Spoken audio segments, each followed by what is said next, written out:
médiumnité forte et souhaite apprendre peut utiliser ce don.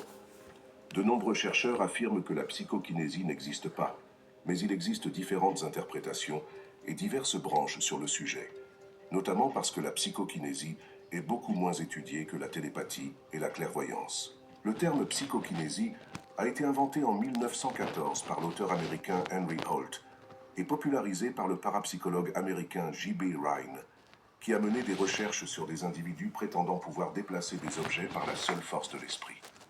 Cependant, 3 jours pour explorer un monde invisible mais bien réel. Il influence votre corps, vos émotions et même vos pensées sans que vous ne le sachiez.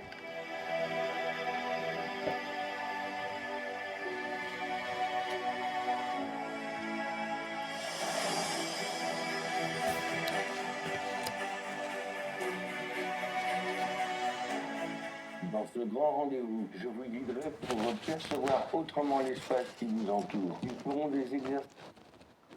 beaucoup de ces prétentions ont été démenties par la suite.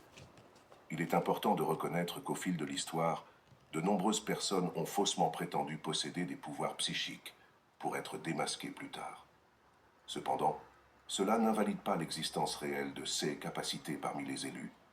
Les dons psychiques sont authentiques et prouvés par d'innombrables phénomènes qui ne sont pas encore entièrement expliqués par la science conventionnelle. Ces pouvoirs sont de véritables manifestations de leur profonde connexion spirituelle et servent d'outils pour accomplir leurs objectifs divins sur Terre. Avez-vous déjà réussi à déplacer quelque chose avec le pouvoir de votre esprit?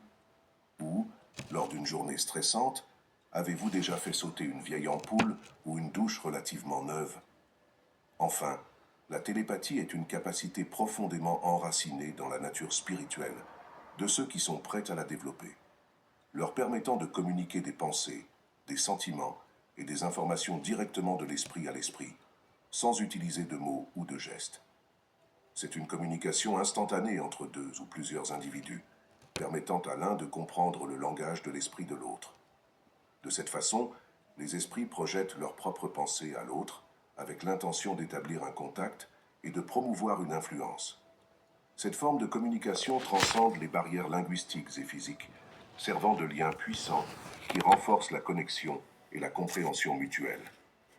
Pour les élus, la santé mentale n'est pas seulement une question de bien-être individuel, mais un élément crucial de leur développement spirituel et de leur efficacité.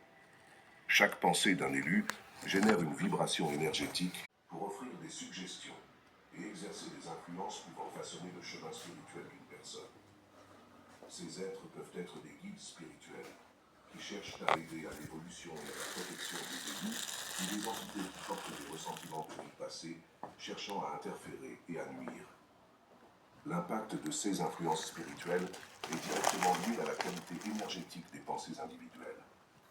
Les pensées élevées et pures tendent à se connecter avec des énergies similaires, attirant protection et guidance positive, tandis que